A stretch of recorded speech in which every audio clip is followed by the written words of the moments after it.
សូមនមស្ការព្រះរតនត្រ័យព្រះពុទ្ធព្រះធម៌ព្រះសង្ឃជាទីគោរពសក្ការៈដ៏ពងពោះបំផុតនិងសូមគោរពជំរាបសួរដល់លោកតាលោកយាយអ៊ំពូមីងជាទីគោរពរាប់អាននៅសាយនហសម័យថ្ងៃល្អថ្ងៃហ្នឹងឥឡូវនេះខ្ញុំមានឱកាសល្អសម្រាប់ផ្ដើមអានបន្តទៀតនៅក្នុងសៀវភៅគតិលោកភាគទី2បាទសុតន្តប្រជា N បាទ1859ដល់1924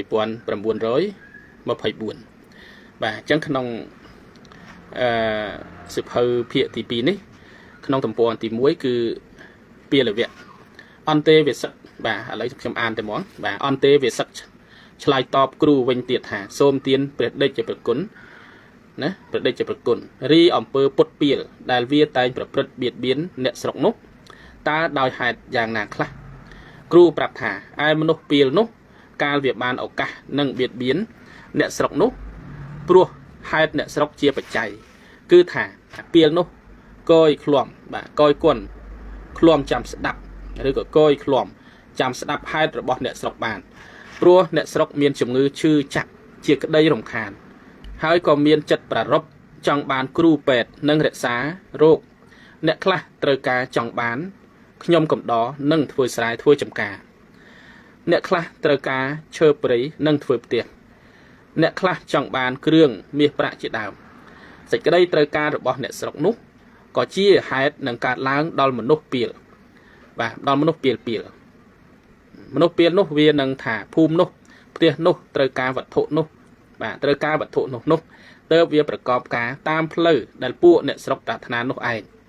មនុស្សក្នុងលោកនេះកាលបើមានសេចក្តីប្រាថ្នានៅវត្ថុអ្វីអារម្មណ៍នោះប្រព្រឹត្តទៅរឿយលុះមានអ្នកណាមកនិយាយណាលុះមានអ្នកណាមកនិយាយត្រូវត្រង់វត្ថុដែលខ្លួនប្រាថ្នាក៏កើតសេចក្តីគាប់ចិត្តមួយរំពេចដោយសារអារម្មណ៍នោះចាប់មកហើយរឿយម្ល៉េះហើយក៏ភ្លើតភ្លើនទៅជាផ្លូវណាភ្លើតភ្លើនទៅជាផ្លូវឲ្យមនុស្សពាលបានឱកាសចូលយាយីបានដោយនិទានចៅលិចធ្វើឲ្យមនុស្សពាលបញ្ឆោតយកប្រាក់100បាតទៅបានរឿងចៅលុចនិងចៅប្រាក់ឥឡូវយើងទៅស្ដាប់រឿងបន្តិចបាទសិតតែរឿងពាលហើយបាទយើងរៀនពាលខ្លះទៅយើងយល់ដឹងអំពីមនុស្សពាលអីចឹងណារឿងចៅលុចនិងចៅប្រាក់ឯរឿងចៅលុចនោះថាកាលនោះមានមនុស្សពាលម្នាក់ឈ្មោះចៅប្រាក់នៅស្រុកបាត់ដំបងចៅប្រាក់នោះជាខ្ញុំលោកសុភាទេសបាទថ្លៃខ្លួនវា200បាតលុះនៅយូរមកក៏លោកសុភាទេសប្រើឲ្យទៅខ្វៀលក្របីនិងក្មេងម្នាក់ទៀតខ្វៀលនៅឯវាលស្រែណាខ្វៀលនៅឯវាលស្រែក្រៅចៅវាលស្រែក្រៅ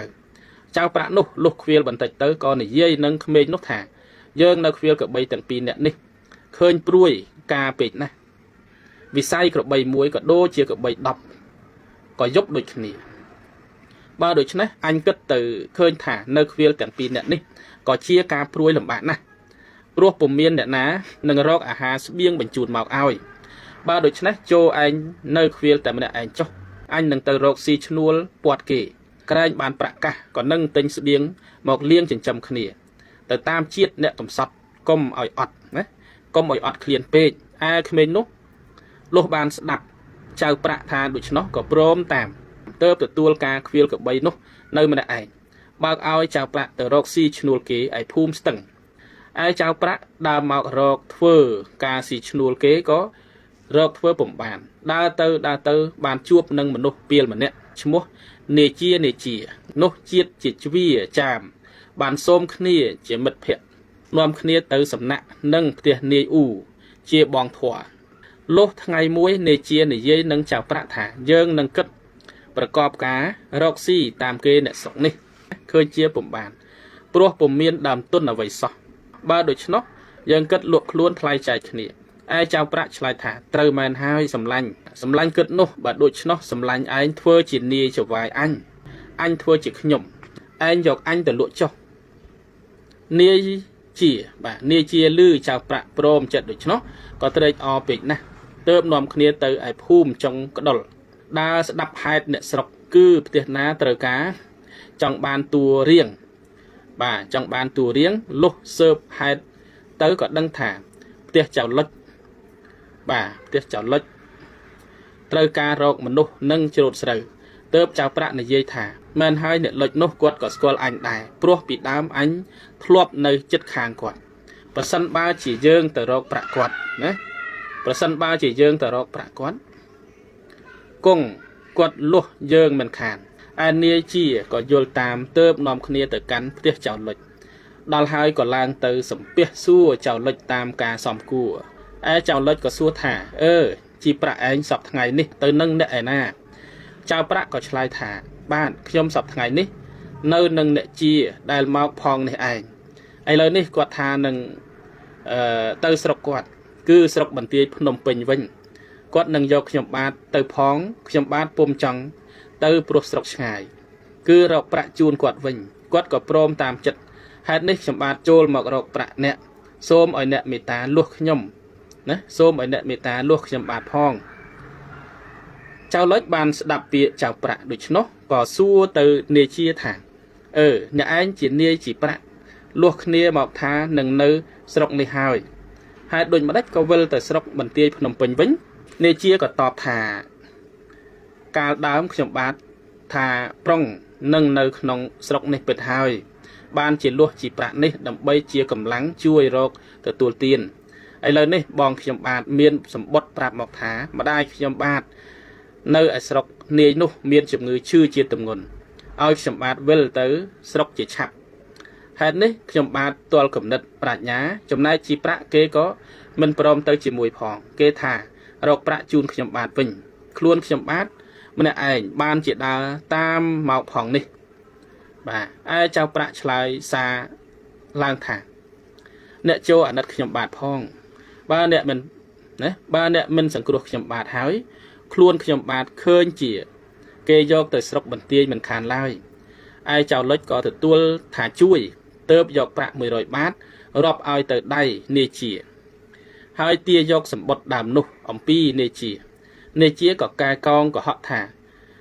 bát tê cao nhom bát luộc chào prạ pi mà chặt đàm nục tớp ban buôn tập làm ngàyผมtoàn phơi sầm bọt tê tha nâng phơi hai chào prạ ong vò nhom bát thảนานาคงแต่นั่งเจนฉับเตนั่งทั่วสมบัติบังทลายสมบัตินุกถ้วยหากนี่บานจิขมิ้นสมบัติดามนุกเนี่ยก็มันเกียจัดลายมันไอเตยังขยมนี่มันอายนั่งหมอกช่อเนี่ยประเดี๋ยวประดาไอนาบ้านสกเมียนทน้ำเมียนประเมเตเนี่ยหน้ากลมสังไซลายบ่าเนี่ยกลมสังไซลายเจ้าเล็กก็เสงียมปุ่มเมียนทาไว้ลายประกลประใบประกลประมวยรอยบาทเอาเตอร์เนเชียบานประก็วิจมันนี่ให้เลี้ยเจ้าเล็กจอกเมาปลาแต่มกสำลักเอาเจ้าประเชียสัญญาถาปรึกษานี่ซ้ำใจประนี่ไอเตี้ยเนี่ยอูจอกให้เนเชียดารอกดาหมอกผู้หมดสึงเจตีสำนักคลุนเนเชียการโลภเจตนาปรารถนาจองบานประนุตตะเองเติบการมัดตรุดอลเจ้าประเจียเพื่อนสำลังกระทาอันบานประหายกู้อันเวลแต่สกจีชับหนึ่งเนื้อดอยยืดยูตื้อก่อแกรงหายนุนังการดอดขลุ่นในเชียเกิดโดยชนหายก็ได้เตอกันซาสวายเป้าโดประบาดบานเชียประเรียลทมจำนวนประเรียลทมจำนวนบานดอกประมวยเรียลหายก็ตึงใบจำในบาริสลาจีสเบียงตามเพลย์เป็นยุบนุในเชียก็จอกกับปังสรุปเตอล่างกับปังทมเนื้อสตึงบะเปรียบานนะบะเปรียนั่นสตึงบะเปรียบานเบเลียนเนเชียเตอดอลสกเคลียงสบายใจประนุตามอำเภอปุดปีลนะตามอำเภอปุดปีลเตอไอเจ้าลดนุลุปรึกหลังในเย่นังเจ้าประทางจำเปลรวดใบปรึกนี่นังนวมคเนียเตอทั่วสมบัติไอสลาขนมกำแพงเจ้าประนุตั้งแต่ปีเนเชียตั้งแต่ปีเนเชียยกประทลายคล้วนออกเมาส์เนื้อมันสกลายจังแต่ตามหมอกโยกประนุอัมปีได้เนจีเติบในเย่ก็họเจ้าเล็กทางเนี่ยหนึ่งน้อมย่อมบาเติร์ทัวสมบัตินุเรื่องประทลายสมบัตินุกรมจำเนี่ยเจนลายประขยมบาดเมียนหายแต่ขยมบาดพญาตกหนึ่งบองขยมบาดไอผู้หมดตึงไอเนาะจำขยมบาดเตยโยกปีกอดนะจำขยมบาดเตยโยกปีกอดสั้นตำรวมใบฉันขยมบาดบ้านหมอกดอลรวยใบส้มแต่ทัวสมบัติไอสลาขนมกำไปยำส้มเลียเนี่ยเตยโยกประปีบองสั้น chào lết có chưa tạm ba ở chào prạ từ phu một từng chào prạ ban ở cả có không đa srot trong tập tiết nè u xua rọc tua nê chia nè u có prap thả nê chia bật luôn tới tăng vì ngày mà sờ mánh bông khơi mọc để đôi cả vì muốn môn nộp tê chào prạ lệ chất cất thả chia đi chia đi ban prạ tràn hai tầm nông chỉ kịch về mình trong trái ánh để đắng chào prạ kịch hai tăng đa sợp xua đậm nắng nê chia to tự miên cái đằng lư khla kê có prap thá nê chia nô chấm pua chỉ cho có bán tới sọc về hai chào prạ lư thà nê chia từ sọc đối nó có cá tô mà nó tôi chất cất khê khăng nâng nê chia chia nè chia khlangสบายไกลពេកព្រោះពុំសមដោយសេចក្តីប្រាថ្នារបស់ខ្លួនម្ល៉េះហើយចៅប្រាក់ក៏ដើររវេះពួតកិច្ចវេះមិនឲ្យចៅលុចជានាយនោះឃើញឡើយឯចៅលុចជាម្ចាស់ប្រាក់លុះដល់ពេលបាយក៏ពុំឃើញរូបចៅប្រាក់មកចៅលុចកើតសេចក្តីក្តៅក្រហាយក៏ដើរស៊ើបសួររកពួកចៅប្រាក់នោះតែរាល់ថ្ងៃរាល់វេលាកន្លងទិនទិវារាត្រីជាយូរថ្ងៃទៅថ្លែងឲ្យក្មេងជាបាវលោកសុភាទេដែលចៅប្រាក់ឲ្យខ្វៀលគោក្របីនៅជួសជាចំនួនខ្លួននោះលុះកន្លងយូរថ្ងៃមកពុំឃើញចៅប្រាក់វិលទៅវិញដូច្នោះស្បៀងអាហារក៏អស់ទៅថ្ងៃមួយនោះក្មេងដែលទទួលបញ្ញាខ្វៀលក្របីនោះក៏ទៅផ្ទះដើម្បីនឹងយកស្បៀងអាស្រ័យទៅជម្រាបលោកសុភាថាចៅប្រាក់នោះវាប្រាប់ខ្ញុំថាមកស៊ីឈ្នួលគេបាន 2-3 ថ្ងៃឲ្យខ្ញុំបាទនៅខ្វៀលក្របីចាំវាឥឡូវនេះបាត់ខ្លួនចំនួន15ថ្ងៃនេះហើយពុំឃើញវិលទៅវិញឡើយពុំដឹងជាទៅតំបន់ណាខ្ញុំបាទនៅខ្វៀលតែម្នាក់ឯងទេលំបាកពេកណាស់លោកសុភាទេសឮថាចៅប្រាក់វេះរត់បាត់ខ្លួនជាយូរដូច្នោះហើយក៏ចាត់ប្រើអ្នកបម្រើឲ្យដើររកតួចៅប្រាក់អ្នកបម្រើដើរស៊ើបរកទៅក៏បានទៅជួបនឹងចៅប្រាក់នៅទៀមចិនទើបគេចាប់តួចៅប្រាក់មកជូនលោកសុភាទេសក៏ឲ្យដាក់ច្រវាក់លាមចៅប្រាក់បាទដាក់ច្រវាក់លាមចៅប្រាក់ប្រើឲ្យជំរះស្មៅបោះសម្រាមផ្ទាល់មុខផ្ទះលោកសុភាឯចៅលុចដើរតាមរកតួតែសពថ្ងៃលុះថ្ងៃមួយចៅលុចដើរទៅស៊ើបរកឯផ្សារស្វាយពលុះមកដល់ភូមិផ្ទះលោកសុភាបែរមើលទៅស្រាប់តែឃើញចៅប្រាក់ជាប់ច្រវាក់លាមបោះសម្រាមនៅមុខផ្ទះលោកសុភាទេចៅលុចក៏នឹកថាចៅប្រាក់នេះមានទោសអ្វីបានជាលោកដាក់ច្រវាក់វានេះគិតហើយក៏ដើរចូលទៅរកលោកសុភាដល់ហើយក៏អង្គុយលុតជង្គង់សំពះដោយខ្លួនជាអ្នកតូចធ្លាប់តោខ្លាចអ្នកធំជំរាបសួរថាសូមមេត្តាអត់ទោសចុះបាទសូមមេត្តាអត់ទោសចុះចៅប្រាក់នេះកើតហេតុអ្វីបានជាព្រះដេចព្រះគុណដាក់ច្រវាក់វាលោកសុភាប្រាប់ថាអូអ្នកអើយខ្ញុំមិនចង់និយាយទេអាក្រក់អាប្រាក់នេះពេញជាខូចខិលណាស់ខ្ញុំឯងឲ្យទៅខ្វៀលកបីឲ្យវាលស្រែក្រៅវាមិននៅខ្វៀលកបីឡើយវាចេះតែដើរវេះពាត់ប្រេះផ្ដាស់បាទវណាស់ហេតុនេះបានជាខ្ញុំឯងឲ្យដាក់ច្រវាក់វានេះឯចៅលុចលឺដូច្នោះហើយក៏ដឹងរឿងជាចៅប្រាក់នេះវាចៅប្រាក់នេះវាជាខ្ញុំលោកសុភាពិតប្រកបខ្លួនទៅលួសវានោះខុសច្បាស់ហើយចៅលុចទាល់ប្រាជ្ញាក៏អង្គុយស្ងៀមនៅលោកសុភាក៏សួរថាចុះអ្នកឯងត្រូវការអ្វីបានជាមកសួររឿងអាប្រាក់នោះចៅលុចក៏ជម្រាបតាមរឿងខ្លួនមិនដឹងជាចៅប្រាក់ខ្ញុំគេខ្លួនបានលួសវាបងប្រាក់100បាតតាំងពីដើមដល់ចុងជម្រាបលោកសុភាសពប្រការលោកសុភាក៏សើចហើយថាមិនអីទេអ្នកលុចខ្ញុំឯងបើកឲ្យចូលអ្នកយកប្រាក់200បាតមកលួសយកវាទៅចុះចៅលុចក៏ទាល់កំណត់ឆ្លើយថាខ្ញុំបាទជាអ្នកក្រនឹងបានប្រាក់ពីណា200បាតនោះបាទមកថែមលួសវាទៀតតែប្រាក់100បាតដែលបងមុននោះគឺខ្ចីគេខ្ចីឯងផ្សំផងទេលោកសុភាថាបើដូច្នោះប្រាក់ដែលបងនោះមិនខូចទេហើយហាបាទនឹងចាំទាពីវានោះកាលណានឹងបានឲ្យអ្នកឯងចេញយកវាទៅចុះសូមធ្វើសម្បត្តិជាប់ជា300បាតទៅចៅលុចក៏ទាល់ទន់ចិត្តណាស់អង្គុយគិតទៅក៏យល់ការទៅសួរទៅចៅប្រាក់ថាបើចៅប្រាក់អាដែងដែលវានាំឯងទៅលក់នោះតើឈ្មោះអីវានៅឯណាសពថ្ងៃនេះចៅប្រាក់ប្រាប់ថាអានោះឈ្មោះអាជាជាតិជាជ្វានៅស្រុកបន្ទាយភ្នំពេញឥឡូវវារត់ទៅស្រុកវាហើយ ប្រាក់នោះវាយកទាំងអស់ទៅពុំបានចែកខ្ញុំបានទេចៅលុចសួរសាំទៅទៀតថាចុះកាលវាមកនៅស្រុកយើងនេះតើវាសំណាក់នៅផ្ទះអ្នកណាឯងបាទទៀនវាសំណាក់នៅផ្ទះអ្នកអ៊ូនាងជាភូមិផ្ទះនៅក្រោមភូមិលោកមហាថៃចៅលុចឮដូច្នោះហើយក៏លាលោកសុភាចុះមនីទៅភូមិក្រោមស៊ើបទីសំណាក់នាជា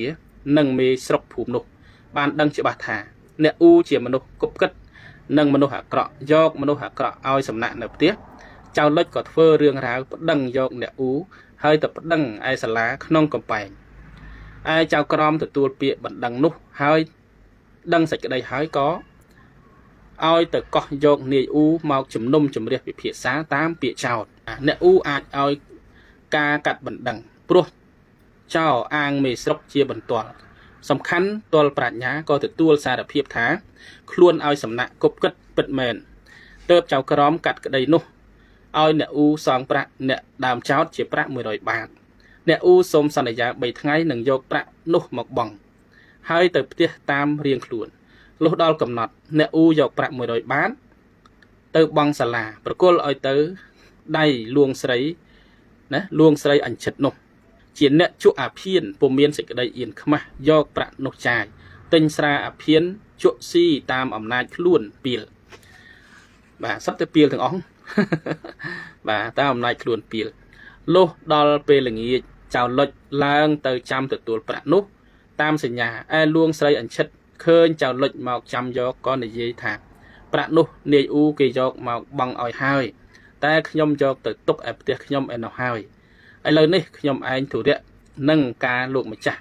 រវល់ពេកណាស់បាទនឹងទៅយកឲ្យអ្នកឯងពុំបានចាំថ្ងៃខានស្អែកចុះសូមមកយកចៅលុចក៏ទាល់សម្ដីនៅស្ងៀមទើបលាលួងស្រីអញ្ចិតមកផ្ទះវិញលុះកន្លងទៅបាន2 ថ្ងៃចៅលុចឡើងទៅផ្ទះលួងស្រីអញ្ចិតនោះឃើញចៅលុចមកដល់ផ្ទះខ្លួនក៏វេះកិច្ចពួនលាក់ខ្លួនពុំឲ្យជួបនឹងចៅលុចនៅចាំអស់ចិត្តតាំងពីព្រឹកដល់ល្ងាចក៏ពុំជួបចៅលុចរឹតរឹងតែរំខានពេកណាស់មិនបានក៏វិលត្រឡប់ទៅផ្ទះវិញលុះនៅយូរថ្ងៃទៅចៅលុចក៏ឧស្សាហ៍ឡើងយកប្រាក់នោះទៀតក៏ពុំបានស្រីអញ្ចិតចេះតែនិយាយក៏ហក់ទៅផ្សេងចៅលុចទាយកប្រាក់ពុំបានរឹងតែព្រួយចិត្តខ្លាំងទល់គំនិតក៏គិតធ្វើរឿងរ៉ាវคล้ายទោសលួងស្រីអញ្ចិតនោះប្តឹងលោកកថាថនលោកក៏ខឹងនឹងនាយស្រីអញ្ចិតព្រោះកោងឆរះទើបលោកឲ្យឃុំឃាំងដាក់ទោសស្រីអញ្ចិតនោះឯចៅលុចសោតក៏ពុំអាចប្តឹងទាយកប្រាក់នោះទៀតឡើយព្រោះស្រីអញ្ចិតនោះត្រូវក្តីហើយប្រាក់នោះក៏សាបសូនអាសាអេតការទៅអងរឿងពីលយ៉ាងនេះឯងស្ដាប់មើលចុះចៅលុចខូចប្រាក់នោះព្រោះពុំមានសតិសម្បញ្ញៈត្រេះរិះឲ្យល្អិតល្អការដែលឆោតលុះអំណាចពីលនោះព្រោះតែសេចក្តីប្រាថ្នាប្ររពនៅវត្ថុរឿយទើបបង្កើតជាផ្លូវមនុស្សពីលវាដើរចូលបានបុរាណលោកថាឯសេចក្តីឃ្លានបាយមួយឃ្លានទ្រព្យមួយឃ្លានស្រឡាញ់មួយទាំង3នេះជារោគពោលគឺជំងឺនេះបានដល់រូបណាហើយរូបនោះគង់នឹងឆោតមិនលែងបាទអញ្ចឹងខ្ញុំបញ្ចប់ប៉ុណ្ណឹងសិនបាទបញ្ចប់ត្រឹមទំព័រទី12